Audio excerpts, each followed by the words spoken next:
Universal News TV, votre chaîne d'information la plus crédible. Pourquoi Mo Ibrahim voulait-il piéger le président Paul Biya? Plusieurs signes laissent croire qu'il y avait une volonté manifeste de la part de Mohamed Ibrahim d'embarrasser le président de la République du Cameroun, son Excellence Paul Biya. Le fait le plus flagrant a été la décision du modérateur Mohamed Ibrahim de ne donner que 2 minutes au président Paul Biya pour s'exprimer, sachant que celui-ci avait préparé une allocution qui intégrait les points qui devaient faire objet de la discussion. Comment comprendre ce comportement indigne, malsain et ignoble de Mohamed Ibrahim vis-à-vis du président Biya?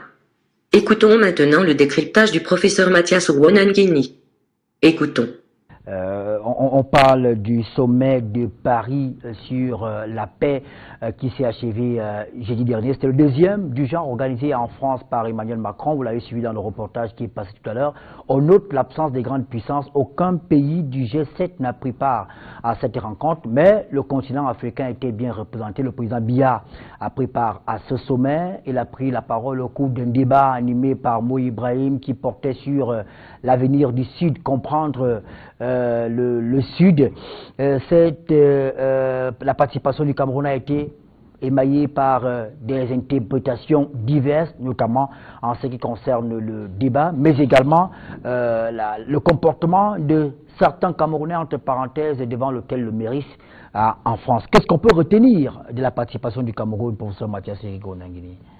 Effectivement, le président Paul Biya était présent lors de ce forum de la paix.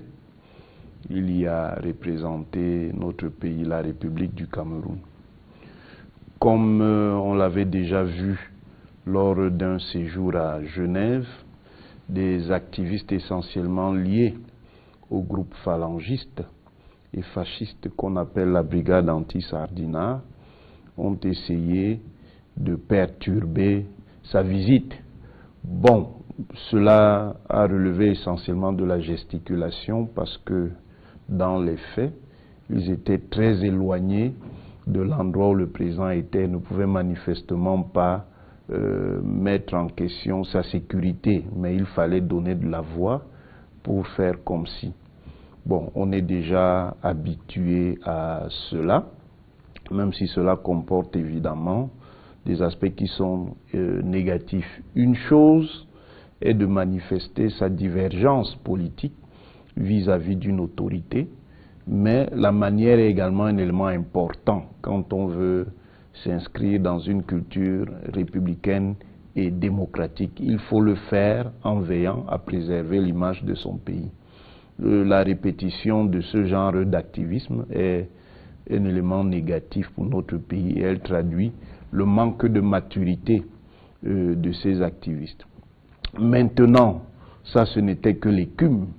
De manière plus sérieuse, le président Paul Biya a été impliqué dans les débats de ce forum de la paix. Il a participé notamment à cette table ronde qui était modérée par l'homme d'affaires et activiste international Mohamed Ibrahim, dit Mo Ibrahim.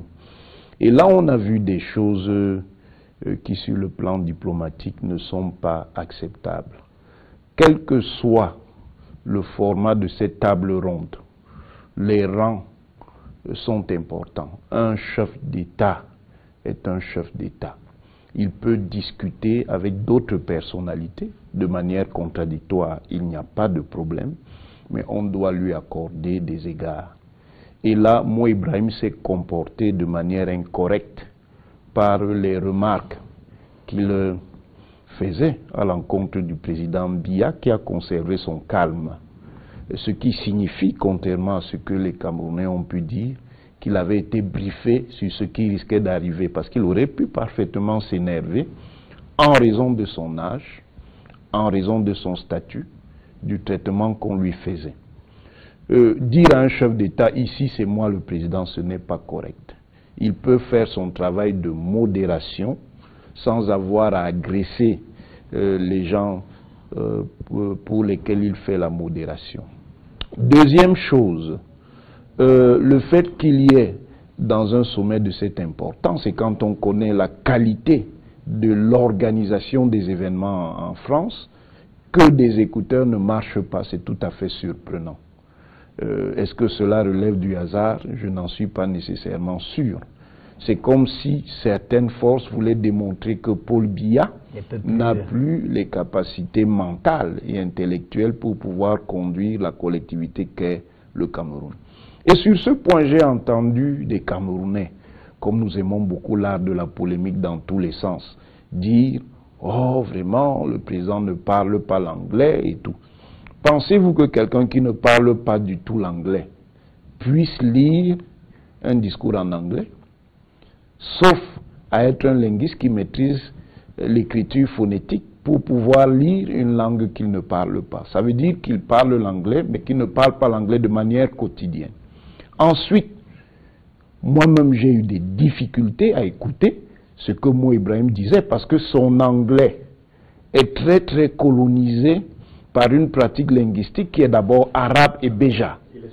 Il est soudanais, il parle d'abord l'arabe et le béja. Et c'est très difficile à cerner. Il faut vraiment tendre l'oreille pour pouvoir comprendre ce qu'il dit. Donc, la grande difficulté que le président Biya a eue, c'était de pouvoir simplement accéder au message. À partir du moment où les écouteurs ne passaient pas, c'était d'accéder au message. Et quand Madame le secrétaire général de la francophonie lui a dit effectivement ce que Mo Ibrahim voulait, le président a fait un développement tout à fait cohérent et tout à fait fondé sur ce que certains appellent le problème anglophone, en s'en situant clairement la racine. La racine est de l'ordre de ce que nous appelons en sciences politiques path dependence. Ça veut dire que les phénomènes historiques et institutionnels dépendent de leur histoire. Il y a ce qu'on appelle des path dependence, des effets de sentier. Et il y a des lock-ins, c'est-à-dire des effets de verrouillage. Autrement dit, la triple colonisation du Cameroun, parce que le Cameroun a bel et bien été colonisé, sont les préciosités idéologiques qui veulent faire croire que le Cameroun n'était pas une colonie. C'est d'abord la matérialité. Le formalisme juridique, le protectorat, le Schutzgebiet allemand, le régime de mandat sous la Société des Nations et la tutelle n'ont pas empêché les puissances impériales occidentales de coloniser le Cameroun dans les faits. Et ce que le président Biya dit est bien fondé. J'ai vu des gens qui ont voulu lui faire la leçon, ils n'ont manifestement pas raison. Ils confondent la tactique qui a été utilisée par les nationalistes camerounais, de gauche comme dirait M. Mbeng, pour démonter la colonisation en utilisant la logique du formalisme juridique. Parce que c'était ça la logique d'Oumniobé, c'est-à-dire utiliser le formalisme juridique pour mettre en question la décolonisation. Mais Oumniobé avait une intelligence politique telle qu'il savait bel et bien qu'il y avait eu colonisation. Au bout, la participation du président Biya à ces échanges a montré d'abord, évidemment, qu'il a l'expérience. Parce que s'il n'avait pas l'expérience, le choc qui manifestement n'était pas purement gratuit avec Mo Ibrahim, qui a tenu par ailleurs des propos extrêmement négatifs sur le président Biya, dans d'autres cadres, aurait pu évidemment déborder. Deuxième chose, ça montre qu'il a quand même une structuration, ce qui n'est pas surprenant. Paul Biya a quand même été formé, il a fait des études à un certain niveau, et ça se voit dans sa manière de raisonner. C'est un raisonnement structuré, c'est un raisonnement cohérent. Donc au bout du compte, si certains voulaient démontrer qu'en raison de son âge, il n'a plus les capacités mentales, ils se sont trompés. Et puis, entre nous Africains, il faut quand même que nous ayons le sens de la courtoisie et de la civilité. On ne se moque pas de l'âge de quelqu'un. On ne se moque pas de quelqu'un qui est malade.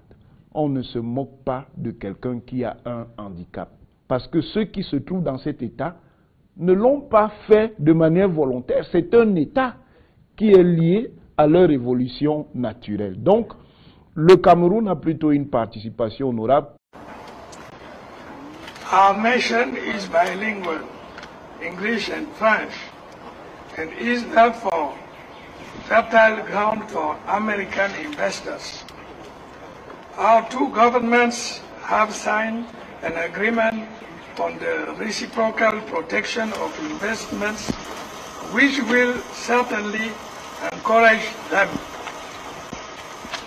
Assistance from the American government has been of great help to us, particularly in the fields of agriculture, education, and health. We do appreciate the contribution of the United States to our social life and hope that the number of cultural exchange programs will increase. Since our foreign policy is based on international cooperation, we count very much on the United States. Our relations are characterized by mutual friendship. I hope that the United States will help defend our ideals of peace and freedom, which are often threatened in Africa.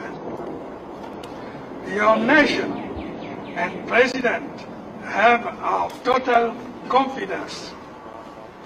We congratulate President Reagan on his meeting in Geneva with Mr. Gorbachev. Thank you for your attention.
Outside the left wing.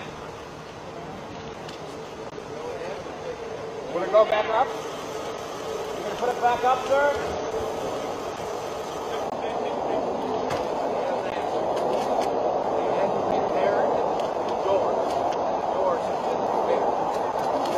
What about it?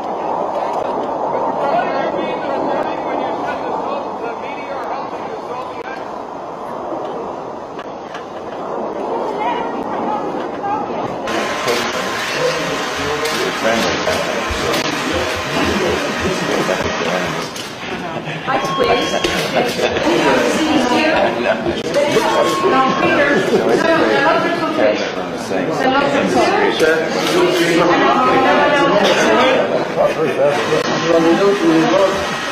Tenez par ici, monsieur. Alors. Oh, excuse me. Merci.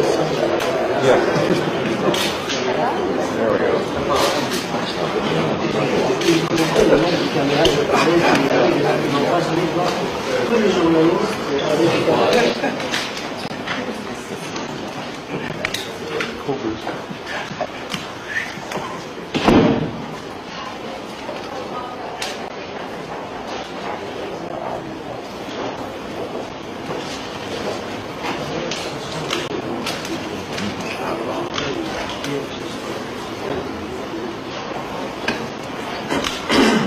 How'd your meeting go this morning, sir? Just fine. Did you make any headway with those who say you're not going to get your defense budget? I can't answer that.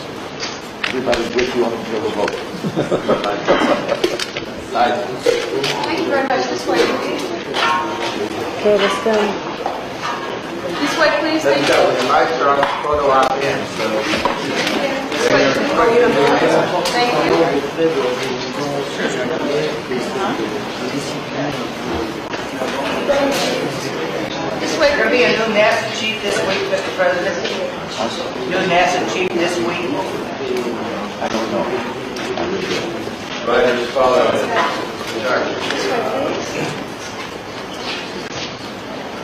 Thank you.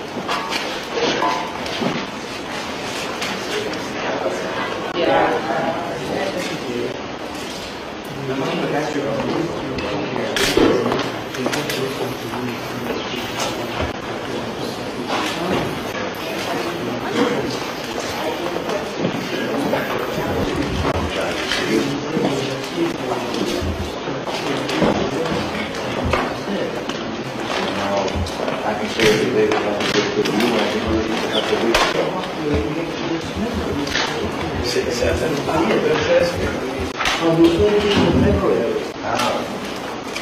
Last week,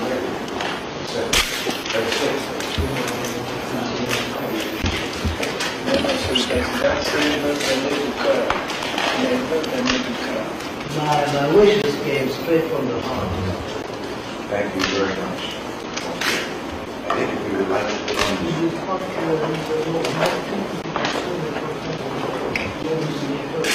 well, I was just going to let everyone know how we got an agenda, and we'd be very pleased to hear what it is, but it is a particular pleasure to welcome you here to the White House.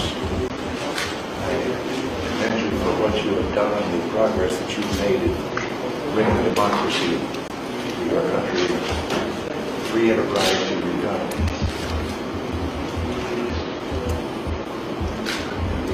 Pleased that our respective travel investment ministers have been put up. But I'm sure you must have an agenda, so Yes, I'm here.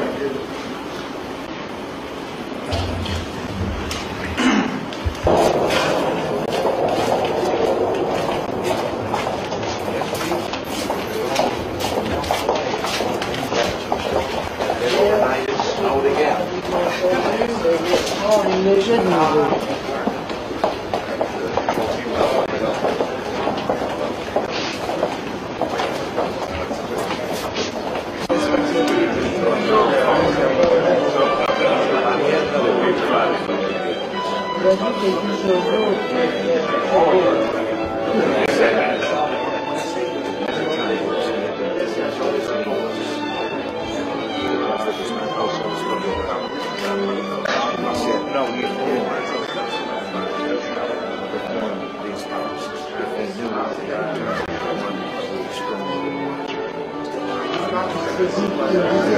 Bien souvent, il est tombé à genoux parce qu'il n'y avait pas d'autre endroit où aller et qu'il n'aurait jamais pu faire son travail s'il n'y avait pas quelqu'un vers qui il puisse se tourner.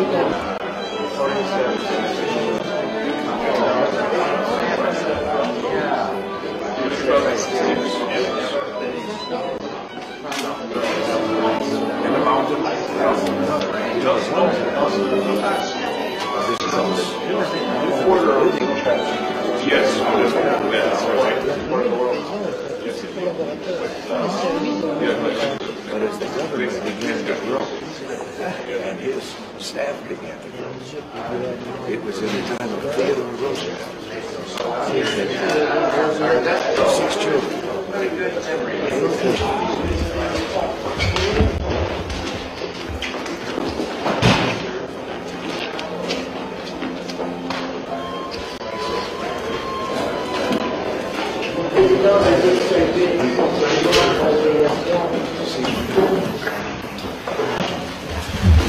Mr. President, I know you have an interest in agriculture, and I have a ranch myself in California.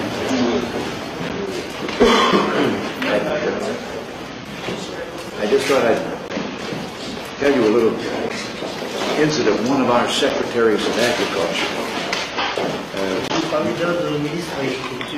his name was Benson, and this was back in Eisenhower. So he went out into the country to meet with a lot of our farmers and hear about their problems and so forth. And he got to one place, and there was one farmer in the group who was really lacing into him about all the problems that he was having and how terrible everything was. You want to see this out? No. And so Secretary Benson turned to one of his aides and looked at some figures there and came back and he said, well, things weren't really all that bad for you. He said, I see you had 29 inches of rain last year. And the farmer says, yes, I remember the night it happened. Ce ministre était allé rencontrer les questions et les désagréables. Monsieur le ministre Benson regarde le subrepticement des statistiques et puis lui dit mais les choses vont pas aussi mal que vous dites. Je vois que vous avez eu à peu près environ disons 30 cm de pluie l'année dernière. Et il a répondu, je me souviens très bien du soir où tout ça est tombé en une fois.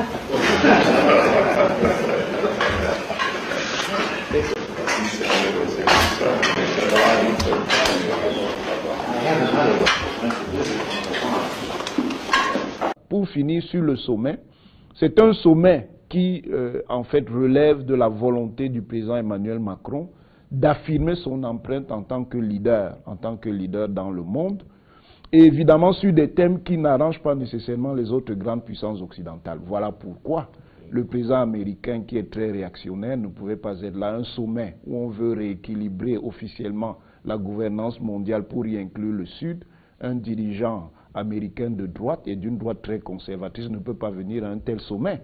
Même Angela Merkel, qui, tout en étant conservatrice et plus modérée, ce n'est pas nécessairement le genre de discussion qu'elle goûte. Voilà pourquoi ces dirigeants n'étaient pas venus. Je rappelle que nous étions à Paris, et l'information qu'on a eue concernant le débat, il était question que chaque panéliste fasse un exposé initial. Voilà. On parle de statement, une déclaration avant les débats.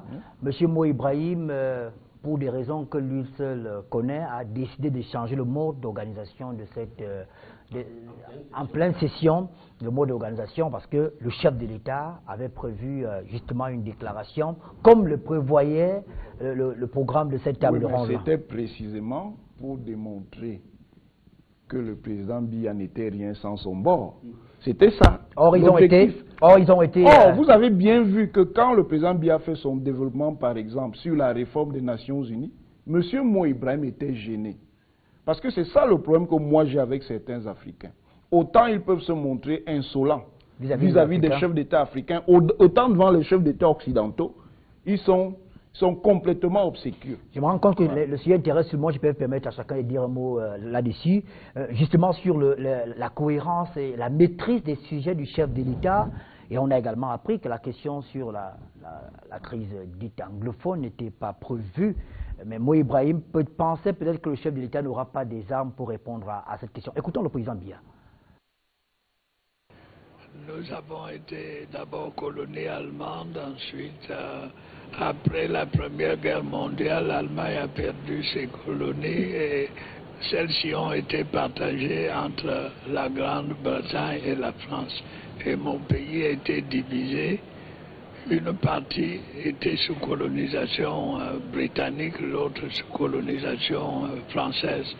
Il a en résulté une juxtaposition de culture et de civilisation qui rendent les choses assez délicates. Bon.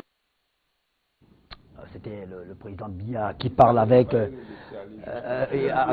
beaucoup de courage. Et la cohérence du propos. Je confesse que moi, chacun va prendre la parole sur la question. Moi, ce qui m'a le plus marqué, c'est la prise de parole sur la Chine.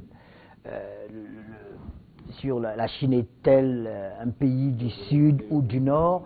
Le président a... Ceux qui ont pris la parole avant sont limités à des explications qui étaient liées soit à la géographie, soit au statut des pays en développement, mais il a démontré à travers le PIB que la Chine est toujours quand même un pays du Sud, même si elle sort avec une cohérence, une aisance et une maturité telle que... on va vous écouter sur la question, allez-y. C'est pas moi qui... je ne suis pas panéliste. Que dire de la participation du Cameroun et tout ce qui s'est passé aujourd'hui? moi, je retiens deux choses dans ce débat. D'abord, pendant nos joutes électorales au Cameroun, le président de la République n'a pas toujours bien voulu participer au débat télévisé. Et certains ont vite fait de dire qu'il ne peut pas.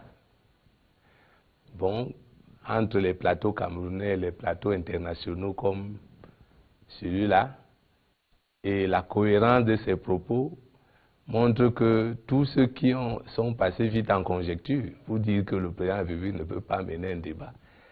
Voilà un exemple d'abord qui démontre que, heureusement pour eux que, bon, vu son âge, peut-être la prochaine fois il ne sera plus là, mais c'est pour essayer de... La prochaine fois c'est l'an prochain il sera là, je vous confirme qu'il sera là. Non, sauf si je parle des élections présidentielles. Ah d'accord. Il ne sera pas au débat local, c'est entre les élus locaux, lui il est national.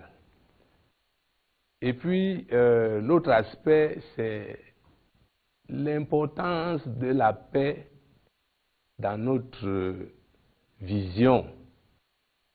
Parce que pour atteindre notre vision d'émergence, il faut les éléments de paix. Non pas seulement les éléments de paix internes, tels que nous le savons, le NOZO et autres, mais d'abord la problématique géostratégique du Cameroun, là où il se situe, par rapport aux réserves mondiales de sous-sol. Parce que tout le monde envie le Cameroun par sa position avec la Guinée équatoriale. Parce que toute l'énergie qui va passer du Mozambique, l'Angola, est passée par chez nous, sans compter ce que nous avons, sans compter ce qui est là où Boko Haram est en train de combattre. Hein, les réserves de Maiduguri, l'est du Niger, et le sud et le nord du Nigeria, et même des traces au Cameroun, dont le transport à 90% pourrait se passer par le Cameroun. Donc les éléments, cette secousse géostratégique mondiale et qui peut entraîner le manque de paix au Cameroun et qui peut justifier les positions américaines par rapport au Cameroun. Donc le président de la République a insisté sur de participer à cela et c'est ce que moi je retiens le plus par rapport à ce sommet. Monsieur Fouba, on en a un mot quand même sur, au-delà du moins, vous allez peut-être dire un mot sur la tenue du sommet, la participation active du Cameroun, mais il reste quand même qu'on se pose des questions sur l'attitude de l'ambassadeur du Cameroun en France. On s'est rendu compte qu'à Lyon, il y avait du beau monde pour accueillir le chef de l'État, mais à l'aéroport de Paris-Bourget, pas grand monde, mes militants et sympathisants du RDPC qui auraient bien voulu être là pour accueillir le chef de l'État n'ont pas pu le faire. Et même à l'hôtel Le Méris, au 1er arrondissement, le président Biya, on n'a pas vu du monde comme c'était le cas à Lyon. On a appris, ça c'est entre nous journalistes d'information puisées à bonne source, on a appris que des moyens conséquents avaient effectivement été envoyés à l'ambassadeur du Cameroun en France pour organiser l'arrivée du chef de l'État. Malheureusement, pas de mobilisation. On n'a vu ni la mobilisation, ni l'argent qui a été envoyé à l'ambassade du Cameroun. N'ayant pas été en France, je ne peux pas valablement m'exprimer sur cet aspect des choses, mais je suis quand même surpris parce que moins d'un mois avant, on a vu ce qui s'est passé à Lyon. À Lyon. Et maintenant, pourquoi est-ce que la participation de la communauté camerounaise à Paris a été timide? C'est dans les réseaux sociaux qu'on le lit. Hein. Il y en a, on parlait d'argent qui a été débloqué, qui n'a pas été utilisé, et que dans la diaspora, les gens étaient... J'ai écouté des gens très indignés par rapport à ça. Mais au-delà de ça, Ernest, moi je voudrais m'interroger quand même à la suite du professeur Ronan Guini sur l'attitude des autorités françaises. Parce que c'est quand même extraordinaire. Le président de la République est invité, il n'est pas en vacances, il est invité officiellement à un sommet. Et on s'attend que l'État français, qui nous a quand même démontré quelle était en matière d'organisation, comme le professeur l'a dit, il savait faire les choses. Pourquoi est-ce qu'on laisse... De toute façon, la jurisprudence de Lyon était là. Moins d'un mois après, on savait que les gens allaient revenir à la charge. Donc il fallait prendre des dispositions pour que le président, qui est l'invité officiel de la France, ne soit pas gêné dans son évolution. Et ça m'a quelque peu gêné. Maintenant, dans la salle, je ne vais pas revenir sur ce qui a été relevé. J'étais quand même surpris que quelqu'un de cet âge, le président a 86 ans, chez nous c'est un patriarche, donc c'est quelqu'un qui a du respect, qui doit quand même inspirer du respect aux yeux des autres. Pourquoi ces petits incidents? Parce que parfois on peut penser que tout ça est anodin. Hein? À ce niveau-là, il n'y a rien d'anodin. On ne peut pas me dire qu'on a un problème d'écouteurs dans une grande salle comme la Villette. Ce n'est pas possible. Et puis l'attitude de M. Mo Ibrahim. Le président commence à lire sa déclaration et on l'interrompt brutalement.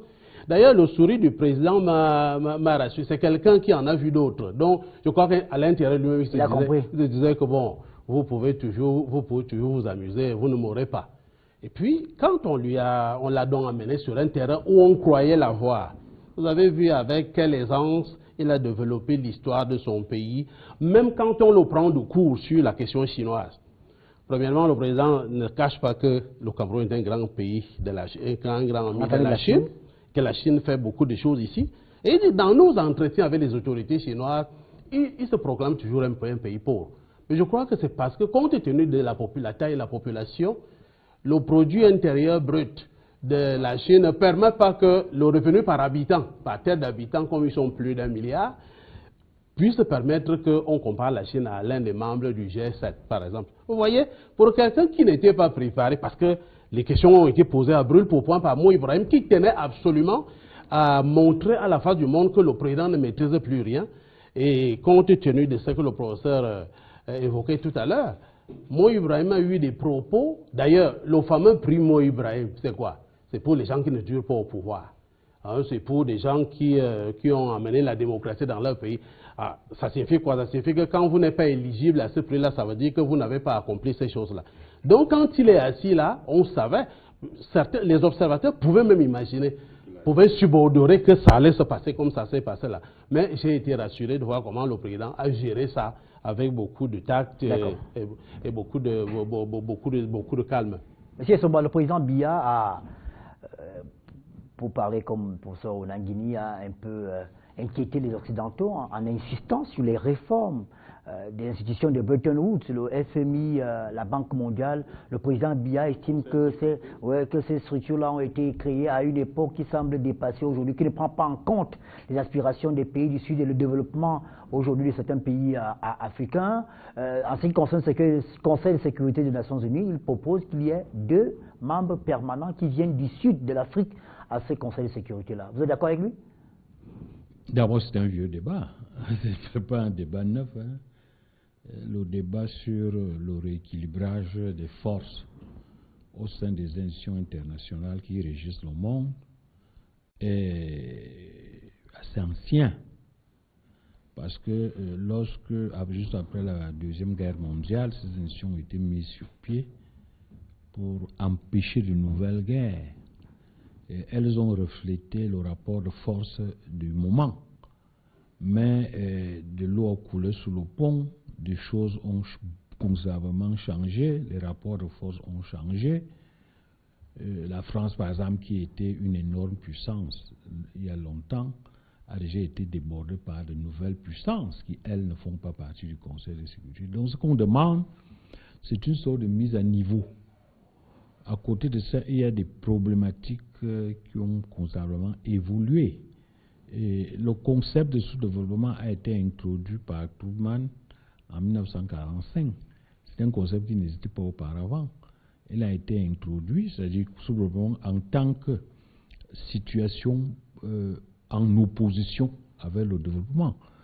Et ça a été théorisé ensuite par des économistes et c'est devenu un thème autonome de la science économique avec des préoccupations. Les théories ont beaucoup changé. Dans les années 60, on parlait de ce qu'on appelait les théories de la bipolarisation, où on avait un centre développé et une périphérie sous-développée.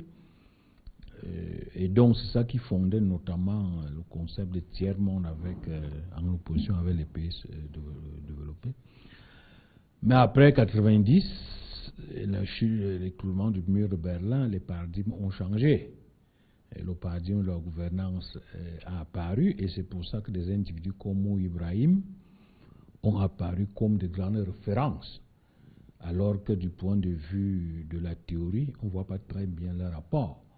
Mais il se permet aujourd'hui de noter les gens tout simplement parce que l'hégémonie des bailleurs de fonds, parce que très souvent les gens posent des questions sur par exemple le rôle de la France dans nos pays et autres. Ce qu'on oublie, c'est que le FMI et la Banque mondiale ont plus de puissance dans nos pays que la France.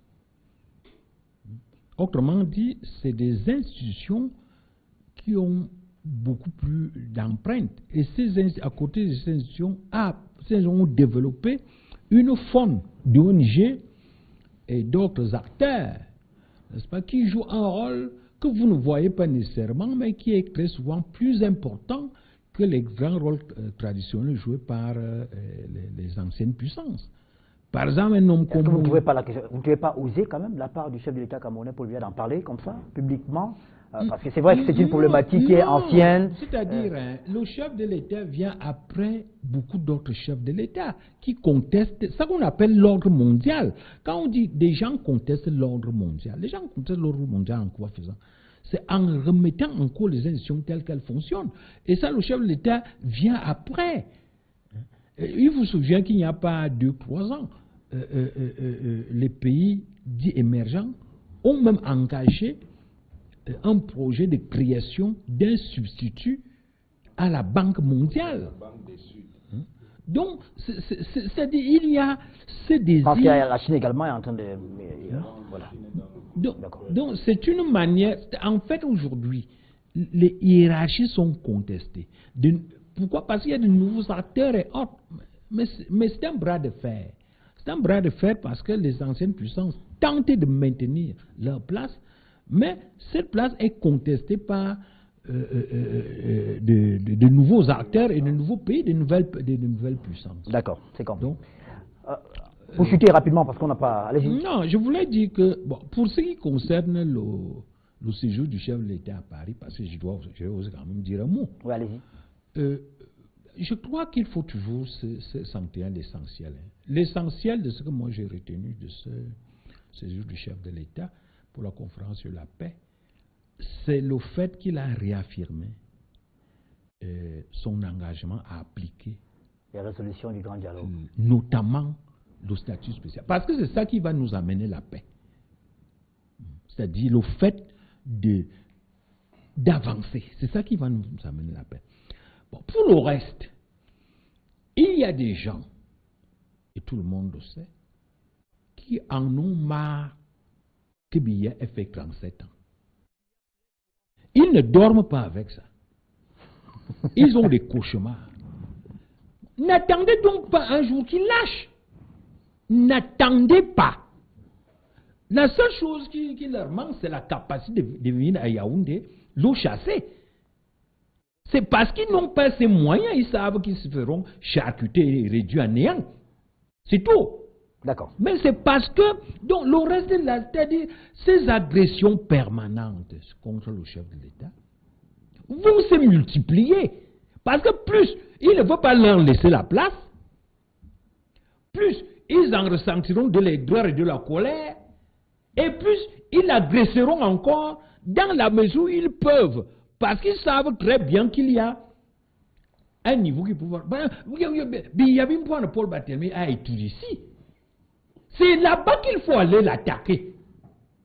Pas à Paris, pas en Suisse.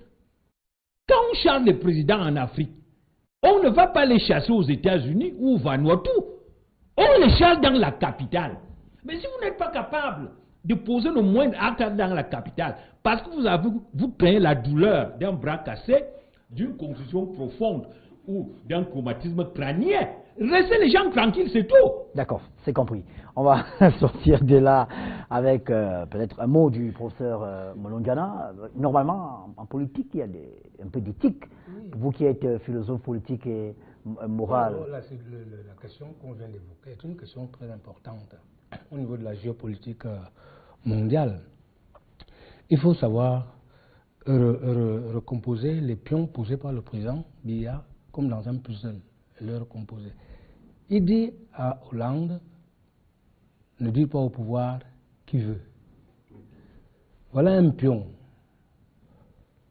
Maintenant, et Hollande était en passe de vouloir dire au pouvoir. Mais Biya lui a dit de dire pas au pouvoir qui veut.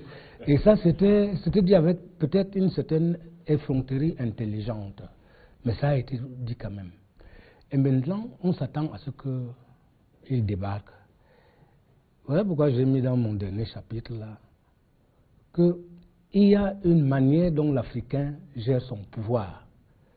Les Africains n'ont pas l'habitude de lâcher le pouvoir au bout de 3 ans, au bout de 4 ans, au bout de 5 ans, d'autres au bout de 7 ans. Et ce n'est pas une donnée scientifique.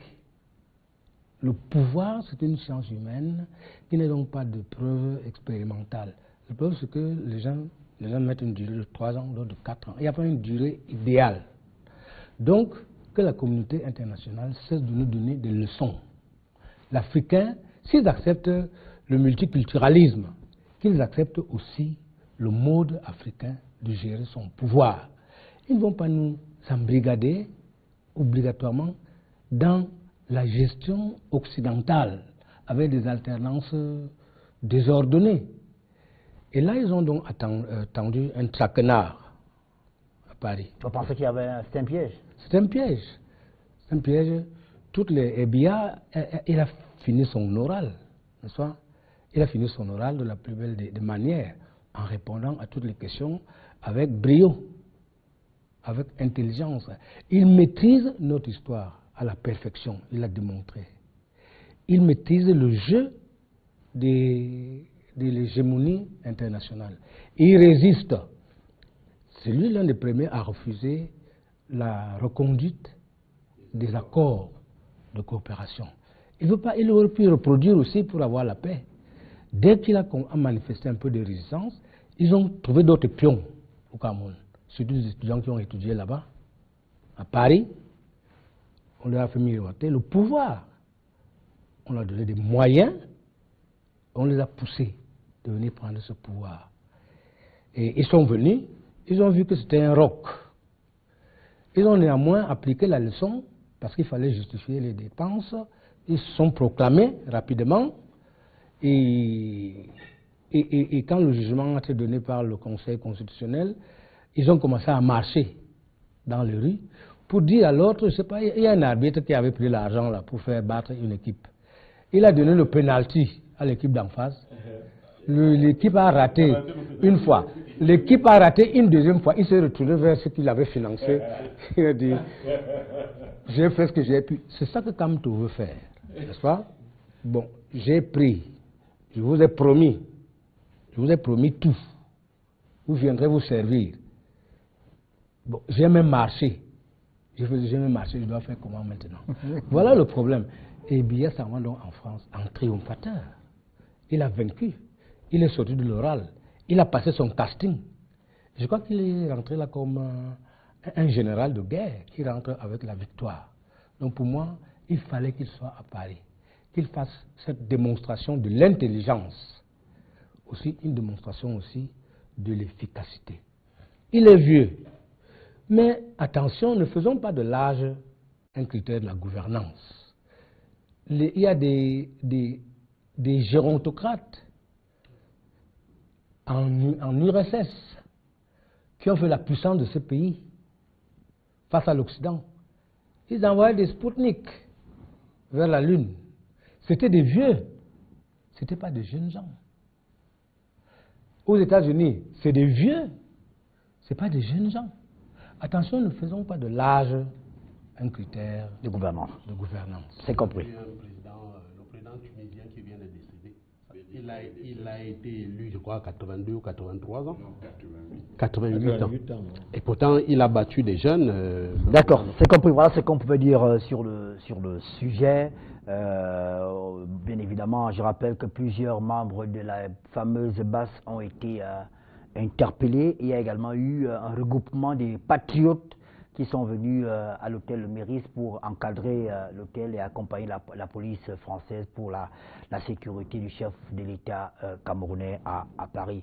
Alors, on espère que l'ambassadeur du Cameroun en France, s'il est toujours là, qu'il prendra désormais des mesures idoines pour que le chef de l'État soit accueilli en triomphateur. C'est bien ça? Je prends votre expression chaque fois qu'il arrive en France. Vous êtes sur Universal News TV. Arrivé en France le dimanche 10 novembre dernier en compagnie de son épouse, Madame Chantal Biya, Paul Biya, le chef de l'État camerounais, a pris une part active au sommet de la paix de Paris. Déjà présent au dîner offert aux chefs d'État et de gouvernement en prélude à ce forum, le président de la République du Cameroun a assisté à la cérémonie d'ouverture de cette rencontre internationale. Mais le point d'or de la présence camerounaise à ce sommet aura sans doute été la participation du premier citoyen camerounais au débat sur l'émergence du Sud. Face à un modérateur aux ambitions inavouées, Paul Biya a démontré avec tact et élégance sa maîtrise des sujets tant nationaux qu'internationaux. Et pour une fois, il a cloué au pilori ses conspirateurs sur sa non-maîtrise de la langue de Shakespeare. Understand me? So I am completely embarrassed because I brought some words to say. I would like to do this. Le Cameroun, qui bénéficie déjà des soutiens français dans le cadre de la résolution de la crise d'anglophonie identitaire, a donc fait bonne figure au sommet de Paris grâce à son guide, Paul Biya.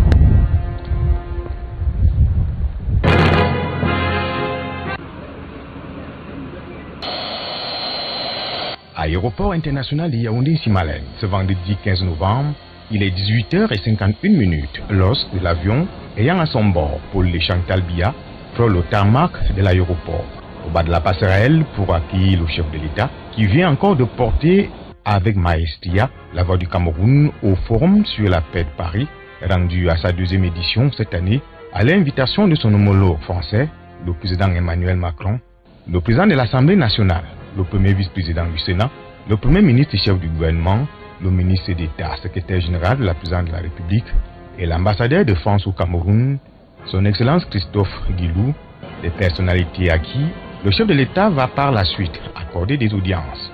Également présent à l'aéroport, le secrétaire général du comité central du RDPC, le gouverneur de la région du centre, les préfets des départements de la Noufouya-Famba et du Fundi. Et dans une pièce voisine, la première dame, Madame Chantal Biya, s'entretient avec les épouses des proches collaborateurs du chef de l'État, sans doute sur ce riche séjour de Paris auquel elle a actuellement pris part aux côtés de son époux. Le cortège présidentiel va par la suite s'ébranler vers la capitale politique sous le regard enthousiaste des militants et militantes du RDPC venus témoigner une fois de plus leur soutien et leur attachement inconditionnel, leur amour et leur admiration à celui que tout le peuple camerounais continue de faire confiance pour présider aux destinées du pays. Il est donc clair et évident que Mohamed Ibrahim voulait à tout prix piéger le président Paul Biya. Mohamed Ibrahim nourrissait une conspiration contre le chef de l'État camerounais. Ces écarts de comportement ont donné l'occasion au public de douter de la moralité de Mohamed Ibrahim et de jeter désormais du discrédit sur la qualité des débats qu'il dirige en tant que modérateur. Ici, Christine Muriel, pour Universal News TV.